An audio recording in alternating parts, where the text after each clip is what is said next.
Buenas tardes.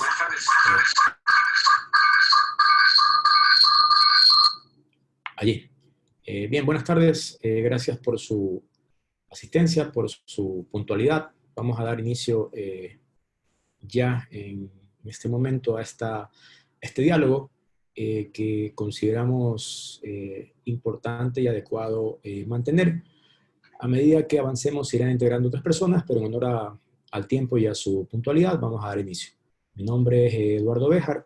Yo represento a Fundapi, una organización de sociedad civil que hemos venido trabajando ya desde hace algún tiempo temas de transparencia, nuevas tecnologías, datos abiertos, gobierno abierto, y últimamente consideramos adecuado tratar de explorar o comenzar a explorar otras aristas que estas iniciativas tienen. Hace un par de semanas mantuvimos un diálogo sobre GovTech, sobre cómo el ecosistema de emprendimiento puede fomentarse para resolver problemáticas públicas.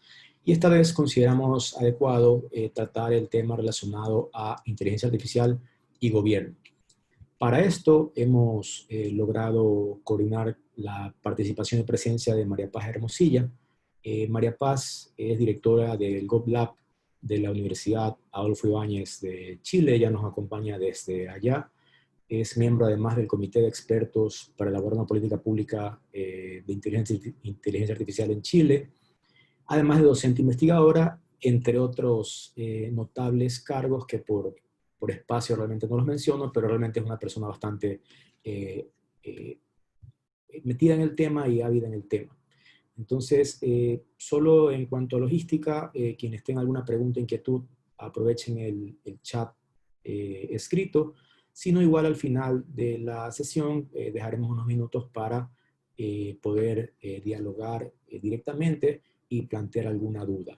Eh, la inteligencia artificial últimamente se viene hablando mucho desde el lado técnico.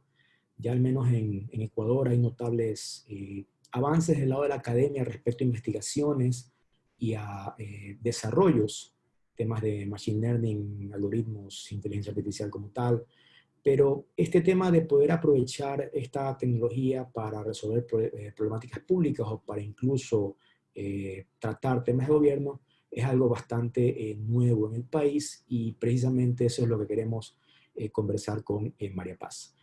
Sin más, le doy paso a ella para que nos comparta lo que nos puede compartir ahora y nuevamente gracias a todos ustedes por su participación y su puntualidad. Gracias, Eduardo. Voy a compartir mi pantalla.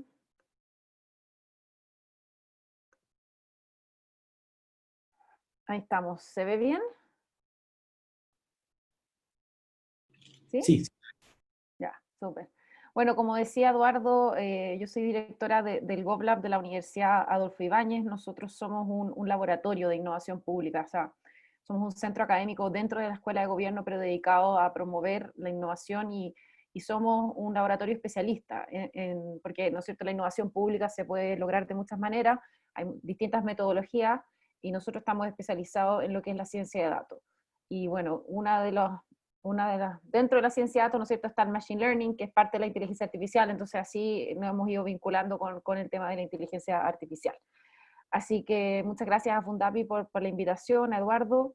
Hoy día vamos a hablar sobre la relación de inteligencia artificial y gobierno, y específicamente vamos a abordar el tema de las oportunidades, los desafíos y también ejemplos, ¿no es cierto?, casos de uso para que se pueda ver el potencial que esto puede tener. Lo primero es tener algunos conceptos básicos. Aquí tengo una definición del Instituto Alan Turing del Reino Unido.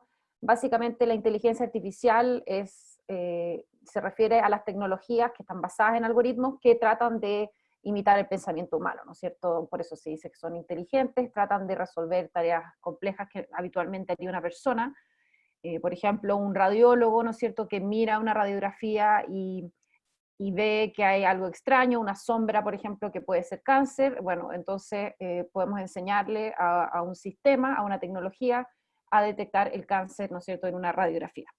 Y bueno, y también se usa mucho la palabra algoritmo, aunque hay algoritmos, importante decir, que no son de inteligencia artificial. Un algoritmo es básicamente un conjunto de reglas que se aplican sobre insumos que sale luego un producto, ¿ya? Entonces se habla de que un algoritmo es una receta de cocina, yo tomo los ingredientes, que son los insumos, les hago ciertas cosas y me sale, en este caso, no sé, una torta, ¿ya? O una sopa. En este caso, un algoritmo, le pongo, en el caso de muchas veces la inteligencia artificial, le pongo datos, le aplico una fórmula y me sale un resultado que en el ejemplo que les decía de la radiografía, me toma datos de una radiografía, imágenes, píxeles, y me dice, tiene un alto riesgo de tener cáncer, no tiene un alto riesgo de tener cáncer, etc. Entonces, ese es un poco los conceptos básicos para entender el tema de la inteligencia artificial y en realidad, ¿para qué sirve la inteligencia artificial en el gobierno? Aquí hay distintos frameworks, pero me gustó este que es bastante simple, que viene de Apolitical y tiene que ver con, bueno, por un lado nos permite automatizar procesos, que obviamente ayudan a mejorar, ¿no es cierto?, la eficiencia del gobierno, que eso es un gran tema en todos los gobiernos, ¿no es cierto? Por ejemplo, el reducir tiempos de espera en distintas cosas, el mejorar la forma en que hacemos las cosas, mejorar ya la forma en que prestamos los servicios, y también, bueno, reconocer patrones en los datos que nos permitan tomar mejores decisiones. Les voy a mostrar algunos ejemplos. En Paraguay, por ejemplo, existe ahora una plataforma de empleo que se implementó con la ayuda del Banco Interamericano del Desarrollo, que permite, en el fondo, a través de algoritmos de procesamiento de lenguaje natural, encontrar un match, como dicen, una conjunción entre una oferta de trabajo y alguien que demanda trabajo. Entonces, si tú cargas tu currículum a esta plataforma, con tu experiencia, te va a recomendar, ¿no es cierto?, algunos empleos. Y lo mismo al empleador, que está buscando a alguien para contratar, le va a recomendar empleados. El mismo concepto que nosotros, quizás, pues no sé si todos, pero muchos conocemos a través de, por ejemplo, Netflix o Spotify, que nos recomiendan películas, ¿no es cierto?, nos recomiendan música. Bueno, en este caso, aquí se recomienda empleo, ¿ya? Y obviamente, bueno, esto lo administra la entidad, digamos, de trabajo, como el Ministerio del Trabajo del Paraguay. Entonces, aquí se puede ver que hay un uso de la inteligencia artificial para ayudar, en este caso, a un organismo público. Otro ejemplo que es más cercano en nuestro caso, porque es de Chile, FONASA es el Fondo Nacional de Salud, que es como el seguro de salud público de Chile. Está aplicando desde ya el 2018 redes neuronales, que son modelos predictivos, es un tipo de modelo predictivo que es del machine learning, por lo tanto es inteligencia artificial, para lo que es el procesamiento de las licencias médicas. Entonces, ¿en qué consiste en este caso? Procesa, en el fondo, se le muestra al algoritmo historia de licencias médicas anómalas o irregulares, ¿ya? Que en el fondo mal usada. La licencia médica, cuando uno se enferma, ¿no es cierto?, uno la obtiene y recibe un pago de su sueldo mientras está enfermo. Obviamente todos queremos que eso ocurra cuando la persona está enferma realmente, pero si la persona no está enferma, uno quisiera que esos recursos no se utilizaran, ¿no es cierto? Y ese es un poco el concepto. Entonces, pero es imposible revisar las cientos de miles de licencias médicas que se emiten, entonces se le enseña al algoritmo a ver cuáles podrían ser casos anómalos. Entonces, en este caso, se aprueba, el organismo que tiene que aprobar la licencia médica emitida por un doctor, aprueba automáticamente un gran conjunto de licencias, que por ejemplo como un 60% lograron con este sistema, 56%, dice ahí, y después las otras tienen que ir a revisión. Entonces ahí pasan a lo que se llama un contralor médico, que es una persona que lee. Obviamente que para poder apurar la tramitación de las licencias médicas y por lo tanto que la gente que está enferma reciba un ingreso, que es muy importante, se hace que los contralores médicos no revisen todas las licencias, o no revisen licencias que no valdría la pena revisar porque obviamente porque están correctas, ¿ya? Entonces acá lo interesante de este software también es que gracias a esto encontraron casos anómalos y llevaron a juicio después, tras investigaciones posteriores, por supuesto, a 40 médicos, ¿ya? Entonces, en este caso estamos viendo que sirve, por un lado, para ver que se usen bien los recursos públicos, pero por otro lado, para apurar la tramitación de las licencias. Y les cuento que en Chile eso es un gran tema. Por ejemplo, ese mismo proyecto redujo, como dice ahí, un 61% el plazo de pago de las licencias médicas. Que ojo, que igual es un plazo largo, porque pasaron, imagínense, de 106 días que se demoraban en empezar a pagarte una licencia médica a 42. ¿Ya? Igual 42 días es como más de un mes y medio, entonces no todo el mundo necesariamente tiene recursos para esperar un mes y medio que le paguen, ¿no es cierto?, el sueldo, pero bueno, al menos vamos mejorando. Entonces, en ese sentido, la inteligencia artificial sirve. Pero claramente, bueno, en este caso el gobierno espera llegar a los 30 días y me parece una meta más razonable. Uno quisiera que no porque uno se enferma, ¿no es cierto?, no te llega el sueldo a fin de mes, suponiendo que la enfermedad que uno tiene de verdad, en el fondo, no es que uno esté inventando la enfermedad. Entonces, pero estos plazos eran insólitos, imagínense, 100 días, 3 meses. Entonces la gente de verdad tenía una situación desesperada y obviamente era porque hacía todo en papel. Entonces, claro, si todo se hace en papel y son cientos de miles de procesos, es imposible cubrirlos todos.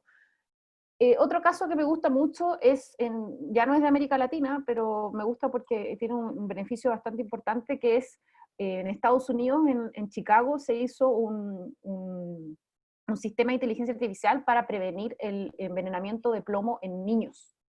Resulta que el sistema, no sé si saben, pero básicamente en Estados Unidos y en otros países, en algún minuto la pintura tenía plomo, ¿ya? La pintura que se usaba para pintar las casas. De hecho, hasta aproximadamente el 78, en 1978, se dejó de usar esa pintura en Estados Unidos. Entonces, todas las viviendas construidas antes de esa fecha, no todas, pero muchas de las viviendas pueden tener plomo. Y básicamente, ¿cómo se combatía este problema? Cuando el niño llegaba al hospital envenenado por plomo, se mandaba un inspector a la casa a ver si había plomo. Y obviamente había plomo en la pintura, digamos, y la pintura se descascara, y los niños cuando gatean, cuando son bebés y gatean, se ponen esas hojuelas en la boca y se contaminan. Y resulta que la contaminación por plomo es irreversible. Los daños que genera son irreversibles. Pueden ser daños neurológicos importantes, renales, hasta la muerte. Entonces, obviamente que el sistema no era muy eficiente, ¿no es cierto?, usar a los niños como detectores de contaminación por plomo. Entonces, en este caso, usaron datos históricos de exámenes de sangre de más de 2 décadas con datos de vivienda y datos de inspecciones pasadas para generar un modelo que predice el riesgo de contaminación por plomo que tiene un niño cuando la madre está embarazada. Entonces, ese algoritmo, esa inteligencia artificial se usa en el primer control de embarazo que llega la madre al sistema de salud público allá en Chicago. Y obviamente que en ese momento es posible que intervenga el Departamento de Salud, el Departamento de Vivienda, para poder activar los mecanismos que existen para poder sacar la pintura de plomo de esas casas. Entonces, podemos ver que hay muchas formas de usar la inteligencia artificial para beneficiar, digamos, para hacer mejores políticas públicas, más eficientes, que mejoren la salud de las personas, etc. Han habido algunos estudios que me voy a referir a varios de ellos en esta presentación, y al final tengo una lista de referencias por si después los quieren revisar. Pero el 2018 la World Wide Web Foundation sacó un estudio sobre algoritmos de inteligencia artificial en América Latina, y se enfocó principalmente en Argentina y en Uruguay en cuanto a los casos. Pero quiero rescatar ahí 2 cosas que ellos dicen que la inteligencia artificial debiera tener en los gobiernos. Hablan de la efectividad y la legitimidad. Y me gusta mucho, esto es una aproximación muy simple, pero ¿por qué efectividad? Porque, bueno, si vamos a crear un sistema para detectar envenenamiento por plomo en niños, ¿no es cierto?, tiene que ser efectivo. Tenemos que lograr que detecte el envenenamiento por plomo y que luego el gobierno se movilice a tiempo, ¿no es cierto?, para remover el plomo y que el niño no se envenene, ¿ya? Y es importante ver que la efectividad de los sistemas de inteligencia artificial no están radicados solamente en que el algoritmo tenga un alto porcentaje de precisión, sino también cómo ese algoritmo se inserta en un proceso de toma de decisiones, por ejemplo, donde un doctor está en la consulta y en el fondo, al aparecerle la alerta, hace lo que tiene que hacer, que es, ¿no es cierto?, no sé, apretar un botón y se activa una alerta, por ejemplo, al Ministerio de Vivienda, y que luego el Ministerio de Vivienda manda a un inspector y que todo el proceso ocurra, en donde el algoritmo es una parte de un proceso. Entonces, esa efectividad, para que la inteligencia artificial sirva para resolver problemas públicos, no solo deben ser efectivos los algoritmos, sino cuando los insertamos en procesos existentes de gobierno, que ocurra, digamos, lo que tiene que ocurrir para que eso resuelva el problema público, ¿ya? Pero eso puede ocurrir, puede ser que sea efectivo o algo, pero también en el gobierno no solo basta la efectividad, sino también la legitimidad. Esto también se le conoce a veces como la licencia social, que es la aceptación por parte de una comunidad, en este caso puede ser de un país, por ejemplo en Ecuador, que un uso de esta inteligencia artificial es un uso legítimo y que la gente siente confianza en la forma en que se está usando. Entonces, por ejemplo, en este momento hay bastante cuestionamiento a los sistemas de reconocimiento facial en Estados Unidos, y de hecho ha llegado a tal el nivel de cuestionamiento, pero una de las razones, ojo, es la efectividad. Hay mucho cuestionamiento a que los sistemas de reconocimiento facial son efectivos. Pero también en Estados Unidos hay un gran problema de legitimidad con respecto al uso de reconocimiento facial, porque se alega que son discriminatorios y tienden a discriminar a las minorías, especialmente a los afroamericanos. Por lo tanto, la legitimidad también es un problema que puede venir de la efectividad, pero también puede venir de otras fuentes. Si es que no estamos, si encontramos que no corresponde utilizar una tecnología como la inteligencia artificial para resolver un problema en particular. Y ahí quiero mencionar un caso que está en este estudio, que es de Argentina, donde el gobierno de Salta hizo un modelo para detectar, predecir el embarazo adolescente, ¿ya? Y lo hizo como un gran proyecto tecnológico sin involucrar a ninguna de las organizaciones que trabajaban en la reducción del embarazo adolescente en esa provincia. Y cuando lo lanzó, obviamente hubo un revuelo muy importante. Esto fue en la mitad de la discusión por la ley de aborto en Argentina, y este sistema no tenía ninguna legitimidad, porque de hecho se cuestionaba su efectividad, porque se le preguntó al gobierno, ya, y cuando tú sepas que una niña tiene un alto porcentaje de estar embarazada, ¿qué vas a hacer? Y el ministro decía, bueno, alertaremos a las autoridades correspondientes. Y es como, ya, ¿y qué van a hacer esas autoridades? ¿Van a ir a tocarle la puerta a la madre, o sea, a la joven, o a sus padres y decirle, usted, de acuerdo a nuestro algoritmo, tiene mucho riesgo, o van a ir y entregarle preservativos, o qué va a pasar? Entonces hay que tener mucho ojo cuando uno va a implementar un sistema, de que ese sistema pueda servir y que también sea legítimo dentro de esa sociedad donde se va a desenvolver. Bueno, hay bastantes iniciativas para promover el desarrollo de la inteligencia artificial en América Latina. Una que les quiero mencionar se llama FAIRLAC, que es del Banco Interamericano del Desarrollo, y de hecho, hace bastante poco, hace menos de un mes, salió un estudio que me voy a referir ahora, que lo publicaron ellos, FAIRLAC, que es ¿ya? La inteligencia artificial al servicio del bien social en América Latina y el Caribe. Y hacen un análisis de 12 países, incluyendo Ecuador, y Chile, así que lo estuve mirando. Este estudio salió ahora en junio, así que es bastante reciente. Y aquí muestran, son 12 países, acá tengo 6 en esta lámina y 6 en la otra. Y si se fijan, ellos dicen que hay ciertos componentes que son como necesarios para el desarrollo de la inteligencia artificial. Hablan de la estrategia digital como un componente, una estrategia de datos como otro componente, una estrategia de IA, y temas de infraestructura y conectividad. Eso sí, el gráfico tenía un error de ortografía, ese no es error mío, pero si se fijan, Ecuador tiene una estrategia digital, una de datos, no tiene estrategia de inteligencia artificial, y al menos en este estudio la categorizan como semi-avanzado en temas de infraestructura y conectividad, porque por supuesto la inteligencia artificial requiere volúmenes de poder computacional grandes, ¿no es cierto? Por ejemplo, también fibra óptica, conectividad a internet, etc. En Chile, por ejemplo, que de donde vengo yo, tenemos nuestra estrategia de inteligencia artificial en marcha, ¿ya? Y en este caso nos consideran líderes en temas de infraestructura y conectividad. Esto es en comparación con los 12 países de la región, por supuesto. Si se fijan ahí, México, Paraguay, hay muchos países de la región que no tienen estrategia de IA, ¿ya? Ahí se ve Uruguay, que sí lo tiene, y Colombia. Solamente 2 en este minuto lo tienen. Chile está en marcha, y México tuvo como un intento, pero como que el nuevo gobierno como que no lo retomó. Así que esa es un poco la situación en este minuto en América Latina. O sea, tener estrategias de inteligencia artificial es algo más bien reciente y no es algo masificado. En cambio, si se fijan, estrategias digitales o de datos es algo que bastante más países tienen. nosotros en Chile, esa foto es del ministro de Ciencia cuando presentó que se iba a trabajar una política nacional de inteligencia artificial y un plan. Ya el ministro de Ciencia nos invitó, somos 12 expertos en un comité para desarrollar esta política. En este minuto la política, bueno, antes de que estallara lo que es la crisis social en Chile, no sé si han sabido, pero desde octubre hemos estado con una importante crisis social y política, y después de eso vino la pandemia, entonces se ha ido trazando el trabajo, pero se continúa.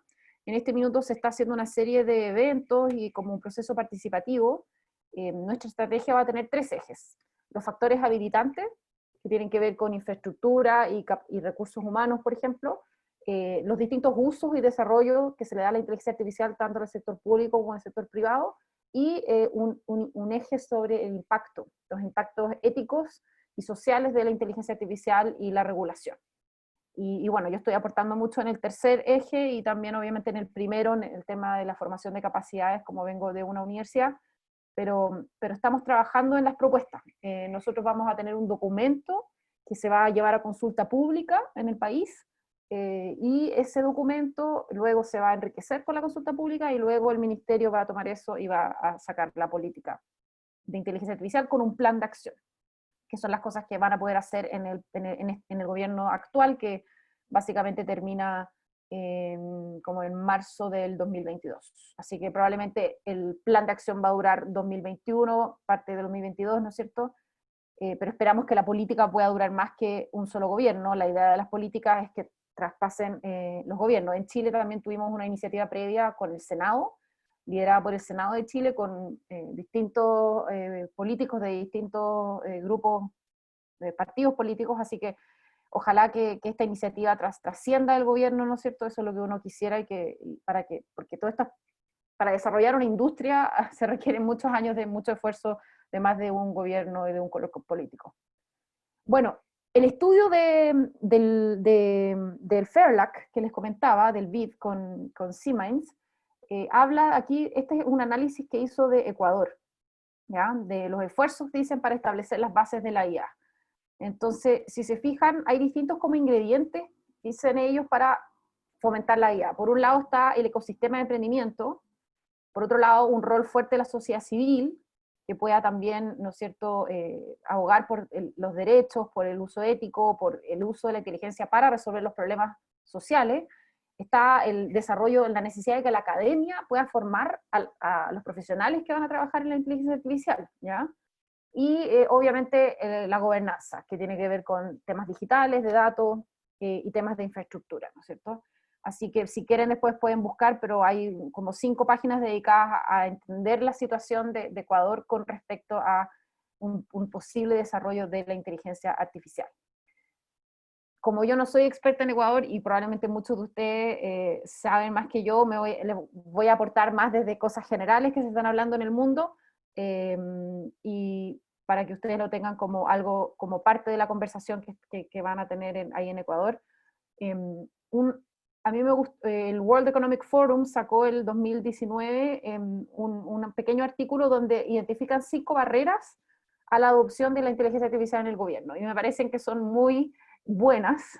Yo fui funcionaria pública y ahora trabajo con el sector público y por lo tanto las reconozco muy bien, así que me parece una buena forma de pensar que tenemos que enfrentarnos cuando queremos desarrollar la inteligencia artificial. Por un lado, las barreras a un uso efectivo de los datos, ¿no es cierto? La comunidad que está en esta charla me imagino que viene mucho del mundo de Fundapi de datos, por lo tanto saben que los datos se encuentran en silos, ¿no es cierto? Cada ministerio u organismo público tiene sus propios datos, que no necesariamente los aprovecha, menos los comparte con los otros organismos. Hay poco, el tema de los datos abiertos, siempre hay que tener más esfuerzos en eso. Entonces, y la inteligencia artificial como parte de ella importante tiene que ver con enseñarle a las máquinas a reconocer patrones, a aprender del pasado, por decirlo así. Entonces los datos son claves para poder hacer eso, ¿no es cierto? Para enseñarle a un computador a reconocer si algo es fraudulento o no es fraudulento. Eso es una barrera. Lo otro son las habilidades, como las capacidades y conocimientos para analizar los datos y para crear sistemas de inteligencia artificial. Y en eso juega un rol importante el ámbito, digamos, académico, y ahí se va a necesitar desarrollar programas de inteligencia artificial, que obviamente desde el mundo de la ingeniería, en las escuelas de ingeniería siempre han habido formación en ramos relacionados con la inteligencia artificial, pero también se requieren desarrollar programas de investigaciones especializadas.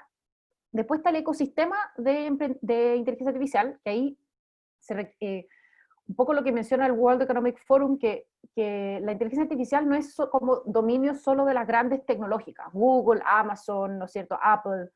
Si bien juegan un rol, en muchos países son empresas más pequeñas las que también son desarrolladoras de sistemas de inteligencia artificial, y esas empresas no necesariamente están acostumbradas a trabajar con el gobierno. Entonces también va a haber un tema de trabajar con las empresas para que puedan proveerle al gobierno, y no todos los que están en ese ecosistema van a ser las grandes que están acostumbradas a proveerle servicios al gobierno. Otra barrera que hay para el desarrollo de la inteligencia artificial es estos sistemas tecnológicos que se llaman en inglés le dicen de legacy, pero básicamente que existen hace 10, 15 años, hay contratos, hay amarres, y no necesariamente esos sistemas permiten a veces incluso acceder a los datos. A veces organismos públicos deben pagar por acceder a sus propios datos por la forma en que se firmaron contratos, y estos sistemas no necesariamente se pueden modificar con facilidad o son muy antiguos, y por lo tanto meter a ellos nuevos algoritmos que hagan cosas es algo bien complejo. Bien, yo cuando trabajaba en el Ministerio de Obras Públicas teníamos un sistema de gestión documental que cuando yo estaba ahí llevaba 10 años, y era, digamos, un sistema que nadie sabía cómo funcionaba, era una caja negra, porque lo habían desarrollado internamente y no se sabía, nunca se había como documentado bien, entonces no habían manuales claros de qué pasaba si uno le cambiaba una cosita aquí al sistema o al otro. Entonces imagínense la posibilidad de integrar un algoritmo que, por ejemplo, leyera los documentos electrónicamente para clasificarlo a ese sistema. Es imposible. Hay que cambiar el sistema completo de tramitación de documentos, y obviamente que eso es un costo bastante más, o sea, un proyecto bastante más grande que impide el desarrollo de la inteligencia artificial. Y por otro lado, los mecanismos de compra. Los sistemas de compra en el sector público son tienen en el fondo reglas que están hechas obviamente para promover la transparencia en el uso de los recursos públicos, pero no necesariamente están hechas para acomodar ciclos de desarrollo de productos más ágiles, y que permitan también, porque para desarrollar sistemas de inteligencia artificial tiene que haber una constante iteración. Entonces, la forma en que se compra, el sector público no necesariamente tiene la respuesta a lo que se compra. Entonces, los sistemas de compra pública están muy orientados a casi que decir, necesito 10 faroles para que me iluminen con tantos intensidad esta calle. En cambio aquí, la inteligencia artificial es más, tengo este problema y quiero lograr esto, pero el objeto mismo que se va a crear es algo más fluido, no se sabe si va a ser de un tipo o de otro tipo, un modelo u otro modelo, entonces en ese sentido hay que adaptar los sistemas de compra también. Pero afortunadamente, para que sepan, hay gente trabajando en esto, y de hecho se acaba de publicar, la gente del World Economic Forum acaba de publicar una guía para gobiernos para comprar inteligencia artificial, ¿ya? Así que eso salió literalmente hace 2 semanas, así que les dejo ahí el nombre para que lo puedan buscar, pero ya existe de fondo propuestas de cómo abordar las compras públicas de inteligencia artificial, así que no hay que reinventar la rueda, sino partir al menos por lo que ya se está desarrollando acá y ver si puede funcionar. Y bueno, quería plantearles también que además de todos los casos beneficiosos que vimos, también existen problemas en el uso de inteligencia artificial en el gobierno, ¿ya? Aquí van 2 ejemplos concretos, pero en Argentina hubo una persona que estuvo arrestada por 6 días porque un sistema de reconocimiento facial lo reconoció como alguien que había cometido un crimen cuando no era así. Y en Estados Unidos lo mismo. Incluso la persona en Estados Unidos tuvo que pagar una multa de $1000 y todavía no logra salir digamos, de sacarse ese registro de una identificación errónea de su historial. Entonces, este tipo de cosas pueden ocurrir. Y es complejo porque el gobierno, ¿no es cierto?, trabaja sobre ámbitos de mucha importancia en la decisión de las vidas de las personas. Si van o no van a la cárcel, ¿no es cierto?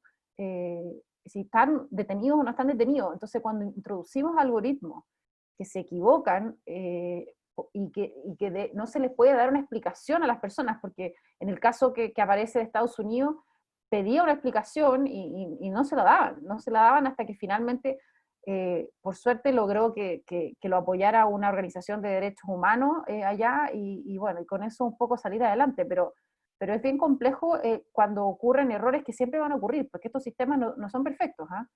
Entonces, ¿qué podemos hacer para avanzar en una inteligencia artificial responsable? Lo primero es reconocer lo que les dije, los sistemas de inteligencia artificial son sociotécnicos.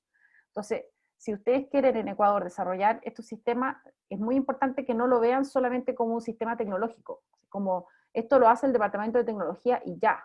No, estos son sistemas que interactúan con procesos, por lo tanto los gerentes públicos, quienes son dueños del proceso de entrega de subsidios de vivienda, tienen que estar trabajando a la par con la persona de datos de tecnología, porque el algoritmo no se manda solo, sino que va a interactuar con un proceso donde hay subsidios, donde existen personas que reciben o no reciben viviendas, y esas personas también tienen que ser consultadas e integradas en los procesos de diseño de estos sistemas. Y bueno, y es importante incorporar la ética, y ahí hay bastante avance.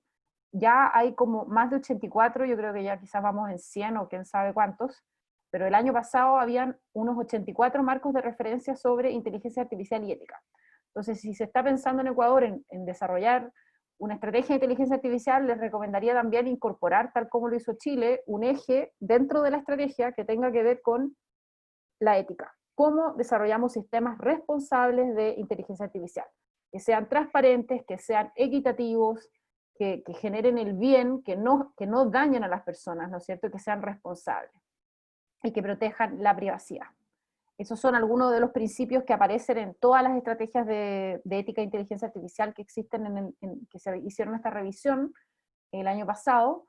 Y bueno, la Unión Europea está bastante más avanzada, tal como está avanzada en protección de datos, ya también tiene unas directrices éticas para una inteligencia artificial fiable, confiable. Incluso este documento que se publicó el año pasado, hace como una semana se liberó una herramienta como donde uno va contestando preguntas y en el fondo es una herramienta para ayudarte a desarrollar sistemas de inteligencia artificial responsables. Todas estas cosas que les hablo son productos relativamente nuevos, ¿ya? Entonces no es como que aún tengamos un estándar mundial sobre regulación en inteligencia artificial o desarrollo de sistemas responsables de inteligencia artificial, no lo tenemos. En Estados Unidos hay una asociación de ingenieros eléctricos que está desarrollando una primera propuesta de certificación, pero esto está todo todavía en etapas más bien tempranas, ¿ya? Con muchas iniciativas, pero temprano. Los europeos, por ejemplo, hablan de que la inteligencia artificial fiable, dicen, tiene que respetar la autonomía humana, prevenir el daño, promover la equidad y ser explicable, ¿ya? Esos son los 4 principios éticos y después establecen 7 requisitos, ¿ya? Entonces, ya tenemos como ciertos marcos que nos van guiando a cómo debiéramos hacer las cosas, y especialmente porque en el gobierno tenemos que buscar, ¿no es cierto?, resolver problemas públicos, el interés común, generar valor público, y todo esto son ingredientes necesarios para la legitimidad de los sistemas. La transparencia, creo yo, es una condición necesaria. No estoy al tanto de cómo es la situación de transparencia en Ecuador. En Chile, por ejemplo, tenemos una ley de transparencia que aplica para cualquier cosa, procedimiento desarrollado por el sector público, y ahora también esa transparencia debiera aplicarse para el uso de sistemas de inteligencia artificial y de algoritmos. Lamentablemente no es tan fácil hacerlo. Nosotros hicimos una investigación el año pasado en Chile y vimos que fue muy difícil obtener información de sistemas de inteligencia artificial usados por el gobierno, de algoritmos usados por el gobierno. De hecho, algunos de los algoritmos eran inteligencia artificial y otros no, la mayoría sí eran inteligencia artificial. Y en ese sentido va a ser necesario realizar experiencias de trabajo con organismos públicos para que desarrollen sus algoritmos y documenten ese desarrollo, las empresas lo documenten para que luego se pueda transparentar el funcionamiento de dichos proyectos. Eso va a ser una condición necesaria. El gobierno canadiense está bastante más avanzado, para que sepan. Hace un año sacó una directiva como un instructivo presidencial para la toma de decisiones automatizadas, y ese instructivo determinaba que todos los sistemas algorítmicos de decisión automatizada, que incluyen inteligencia artificial, pero además incluyen otros que no son solo algorítmicos, todos los sistemas en el gobierno de Canadá desde el 1 de abril de este año tenían que haber pasado por una evaluación de impacto, algorítmica que le llaman, Algorithm Impact Assessment. Y esto incluye, por ejemplo, el análisis de disparidades, o sea, un sistema de inteligencia artificial que detecta cáncer en radiografías de pulmón, ¿funciona igual de bien para las mujeres que para los hombres? ¿Funciona igual de bien para los jóvenes que para los adultos mayores? Las disparidades en el funcionamiento, porque la mayoría de los sistemas se mide el funcionamiento de un sistema de inteligencia artificial sobre la población completa. Y eso da, por ejemplo, que no sé, en el 90% de los casos detecta cáncer. Pero después cuando se mide sobre subgrupos de la población puede ser que el desempeño sea mucho mejor para algunos que para otros. Y tienden a ser los que les va mejor los hombres, porque hay más datos en el mundo de hombres que de mujeres, por ejemplo. Entonces esos son temas que vamos a tener que abordar en la medida que desarrollemos sistemas de inteligencia artificial para que también sean equitativos. Y esto ya se está recogiendo en cosas como, por ejemplo, el sistema canadiense. Y hay herramientas de código abierto, esta es una que desarrollaron en la Universidad de Chicago, y ahora también existe, Google tiene herramientas, por ejemplo, el What If Tool, la herramienta What If, y uno puede medir, en el fondo, tasas como de equidad estadística dentro de los algoritmos, ¿ya? Lo que yo les decía. Si este sistema detecta mejor el cáncer para mujeres que para hombres, o lo detecta en igual medida, se equivoca más para mujeres que para hombres, y para otros grupos, puede ser para personas en la ciudad, por edades, de distintas razas, ¿no es cierto?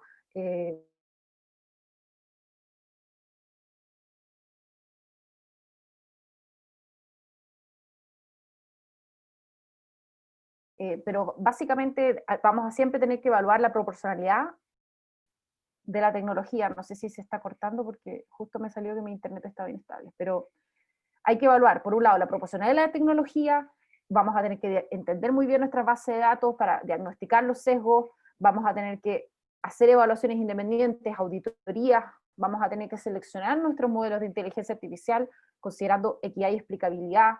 Todas estas cosas nos van a ayudar a generar sistemas, como decía la gente de la World Wide Web Foundation, por un lado efectivos, pero por otro lado también legítimos. Ambas cosas se necesitan para desarrollar la inteligencia artificial en el gobierno. ¿Y de qué es posible hacer? Es posible hacerlo.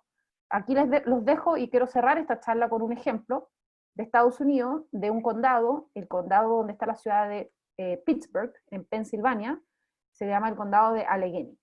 Y ellos desarrollaron un sistema de inteligencia artificial para detectar el riesgo de maltrato infantil, ¿ya? Ellos tienen un centro de llamados donde la gente denuncia cuando creen que hay un niño que está siendo maltratado.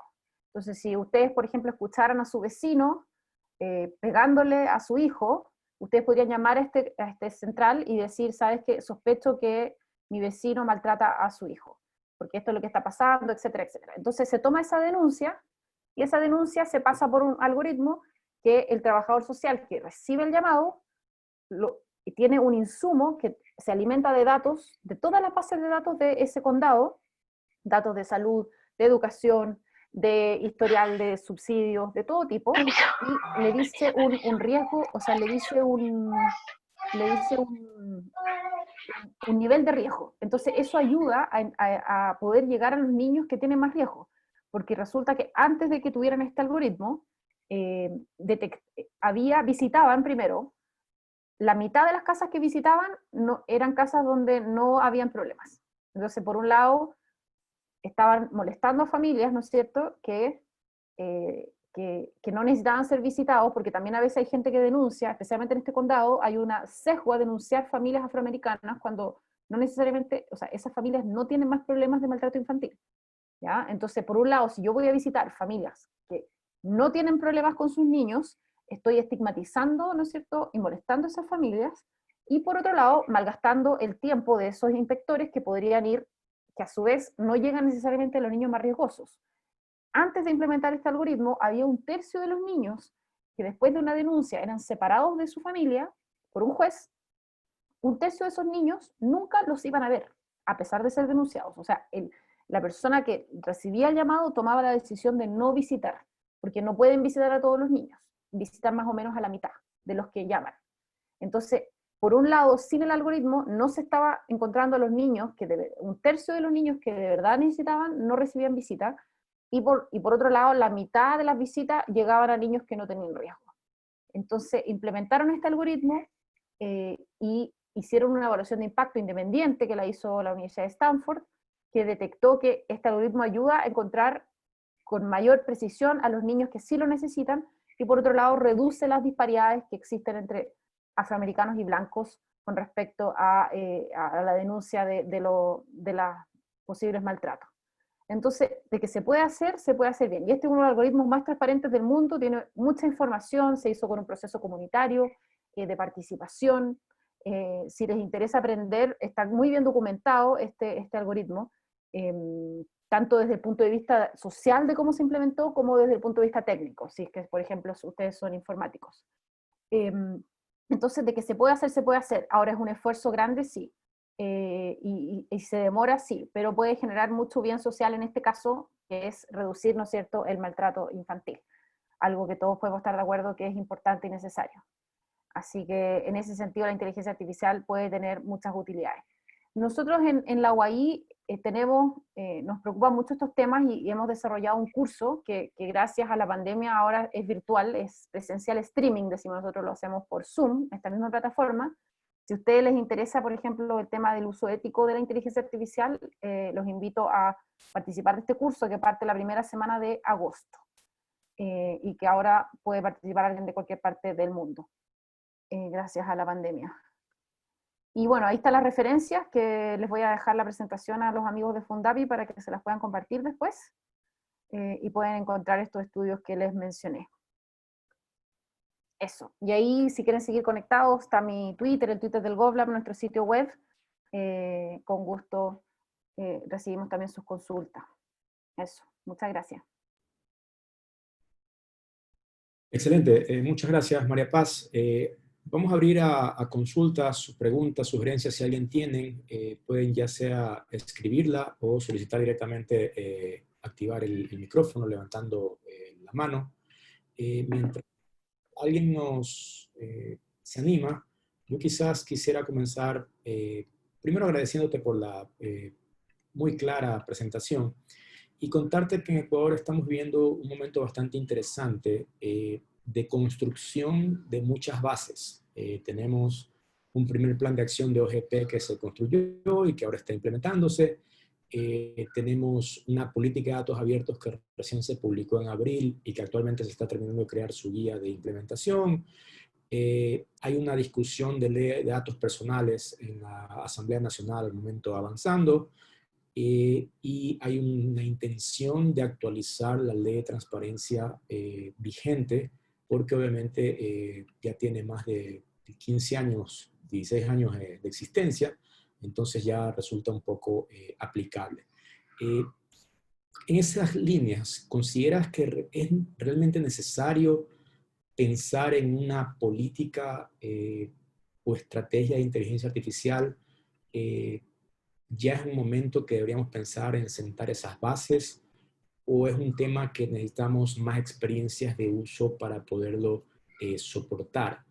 O quizás es algo que bien se puede ya introducir en las discusiones de estos instrumentos que menciono, como para de una vez trazar esas bases. ¿Qué consideras en esa línea, considerando nuestra realidad?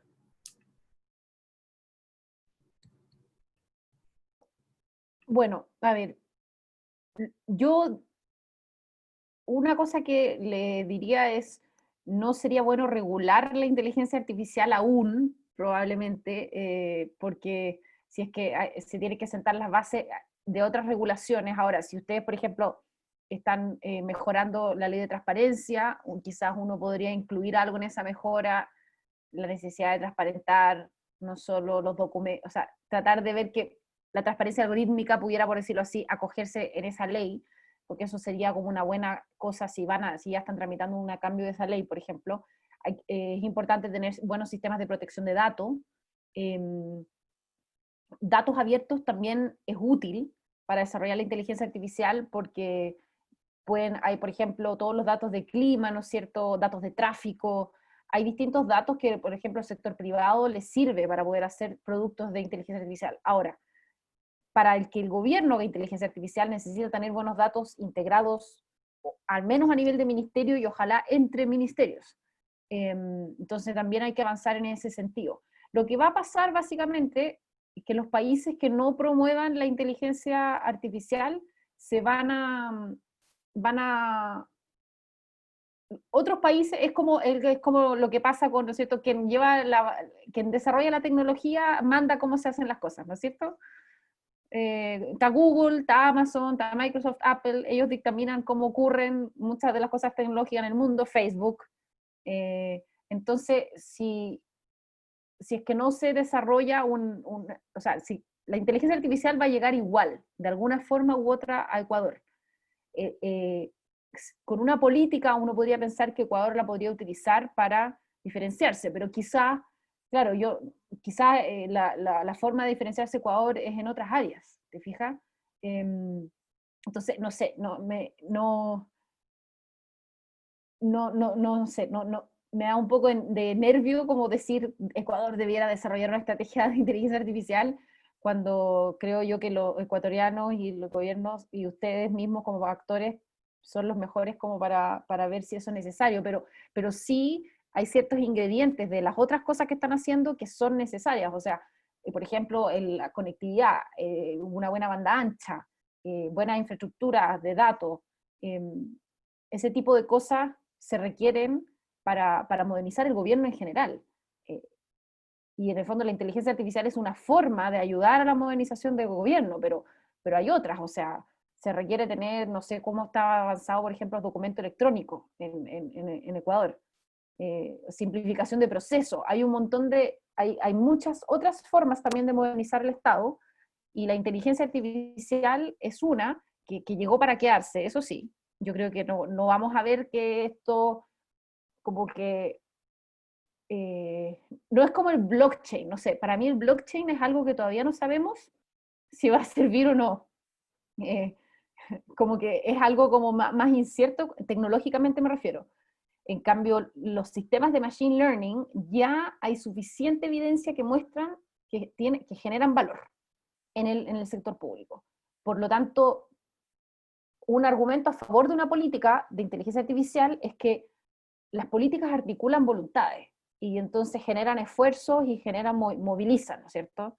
Y sin a veces políticas y cosas como que está a voluntad de quien sea o algo no avanza.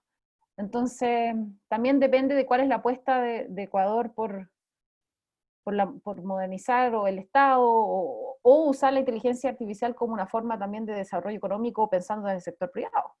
No sé.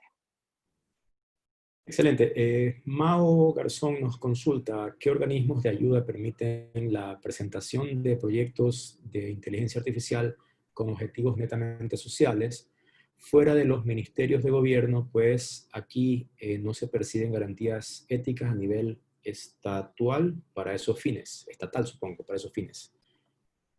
Supongo que se refiere, no sé, a convocatorias o a espacios en Sí, los cuales... bueno, las Naciones Unidas, por ejemplo, tienen una oficina que se llama UN Global Pulse, donde tienen un centro ahí de datos y inteligencia artificial, y hay convocatorias que se hacen, también la USAID tiene una oficina de innovación digital, eh, existen organismos internacionales, recién hubo una convocatoria importante de data.org, que era de la Rockefeller Foundation ¿cómo se llama esto? Con Mastercard.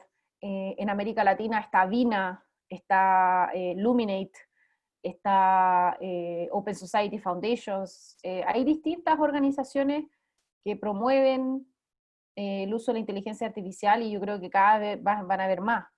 Pero ahora para el COVID hubo varias, la cooperación canadiense financiando proyectos con la cooperación sueca y así. a un montón de convocatorias de organismos internacionales. El BID, por supuesto, el Banco Interamericano del Desarrollo, la CAF. La CAF ahora acaba de lanzar también hace poco un fondo, y así. Hay distintos lugares, digamos, organismos que están financiando estas cosas. Eso sí es como atractiva, ¿no es cierto? Todo lo tecnológico un poco seductor y en ese sentido existen fondos para hacer las cosas. Hasta Otra, competencia, mucha competencia, eso sí. claro, otra consulta de Fabián Vilema. En tu experiencia, ¿qué otros factores más allá de la infraestructura tecnológica son necesarios superar para que los gobiernos implementen IA en la política pública? Bueno, está el tema de las capacidades de las personas, ¿no es cierto? Si es que se necesitan personas que sepan diseñar los sistemas, probar los sistemas, entonces todo el sistema, el sistema universitario y de formación de profesionales del país, eh, si hacen falta profesionales de las tecnologías, ¿no es cierto? Incluso que la gente hable inglés es un factor porque el mundo tecnológico está mucho del conocimiento en ese idioma, entonces va como alimentando eso. Lo otro son la infraestructura de datos. Eh, eh, y bueno, el convencerse también, el que hayan ejemplos de que estos sistemas sirven. De hecho, en el estudio que hizo el FERLAC del BID, en Ecuador solo levantó una iniciativa y no era del gobierno, era como del sector privado y era como bien chiquitita, era como de una startup. Entonces, también tienen que haber como primeros ejemplos que digan, oye, sí, esto sirve, es interesante. Entonces, en ese sentido tiene que haber algún líder, algún pionero, algún ministerio un poquito más atrevido que diga, ya, sí, yo lo puedo hacer.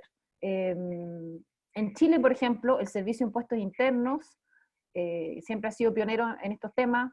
Nosotros tenemos la Superintendencia de Medio Ambiente, que es la que fiscaliza las empresas y las industrias, ¿no es cierto? Ellos, por ejemplo, utilizan algoritmos de inteligencia artificial para ver y analizar imágenes satelitales y poder ver el daño ecológico que se ha producido por la operación de una empresa. Y han utilizado estos algoritmos para, por ejemplo, detectar daño en un humedal y lograr en tribunales que se paralice la faena de esa empresa incluso. Entonces, de que se pueda utilizar, pero tiene, claro, una cosa que ayudaría sería que hubiera algún organismo que como que liderara y mostrara del valor que se puede tener en el sector público.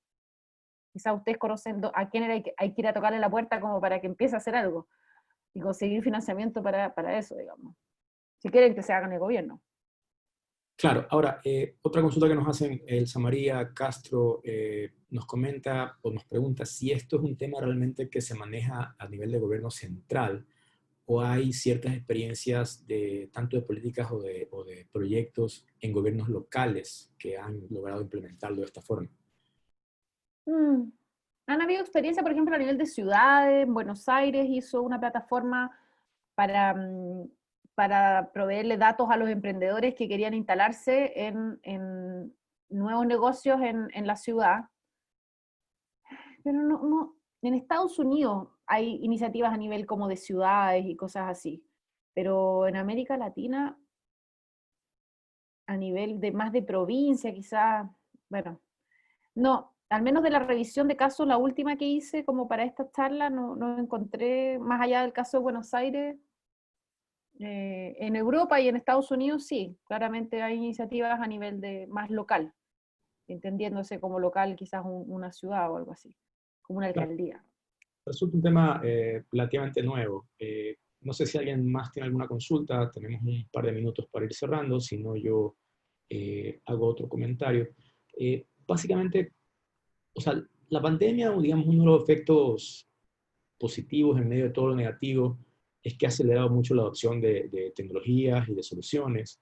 Y el tema de inteligencia artificial se lo he escuchado, sí, a nivel local, en las herramientas para detectar casos de COVID-19. De hecho, hay un ejercicio que incluso a nivel de gobierno central se implementó. Pero fuera de eso hay muchos miedos que persisten. ¿Cómo tú ves el poder, digamos, bogar o promover a que realmente son soluciones que deben eh, adoptarse, que vinieron para quedarse, en un contexto donde precisamente cada vez hay menos empleos y uno de los miedos es que la inteligencia artificial puede precisamente reemplazar ciertos empleos repetitivos en ciertos casos, ¿no? Entonces, ¿cómo en ese contexto crees que se puede todavía, digamos, promover y hacer que sea necesario el poder determinar políticas públicas o que se desarrollen emprendimientos de esta línea, considerando esos miedos? Mm. Bueno, a nivel de emprendimiento, la ventaja es que si tú tienes un emprendimiento de inteligencia artificial que se puede usar en distintos lugares, como es tecnología, pues tu mercado es bastante más amplio que lo que es tu país, ¿no es cierto? Entonces, eso es una ventaja. Em, Perdí el hilo con tu pregunta. Bueno, básicamente, ¿cómo superar los miedos que persisten respecto a los efectos negativos de la inteligencia artificial? Que muchas veces son los que se conocen más que los positivos. Bueno, por un lado, uno establecer un entorno, bueno, lo primero es buscar casos positivos, o sea, tiene que haber, siempre en todas las tecnologías hay como los que se le llaman los early adopters, los que toman primero y hacen primero la tecnología, y en el fondo esos primeros casos debieran ser casos que generen en el fondo, que se vea que generen un bienestar y que sirven, ¿no es cierto? Y eso ayuda como a mostrar que se puede usar para bien la tecnología. O sea, eh, ojalá en Ecuador no se desarrolle un sistema de inteligencia artificial para meter a la gente a la cárcel, ¿no es cierto? Porque si parten por ahí, pero si parten usando un sistema que permita, no sé, reducir la pobreza, disminuir la violencia, o distintas cosas que sean, que como que hay un consenso social de que vale la pena trabajar en eso, entonces puede haber una mayor probabilidad de que se quiera apostar por este tipo de sistemas, ¿no es cierto? Eso puede ayudar. Y lo otro son normas más claras, pero el problema de lo segundo es que en ninguna parte del mundo todavía están tan claras las normas. Entonces, en ese sentido, ahora por ahora es mucho autorregulación, o sea, el hacer bien las cosas, porque se sabe cómo debieran desarrollarse estos sistemas, pero no es que nadie necesariamente te lo exija. Las únicas exigencias que existen en este minuto son temas de protección de datos, que varían en su grado de exigencia dependiendo de los países. Listo, muchas gracias María Paz. Vamos concluyendo ahora.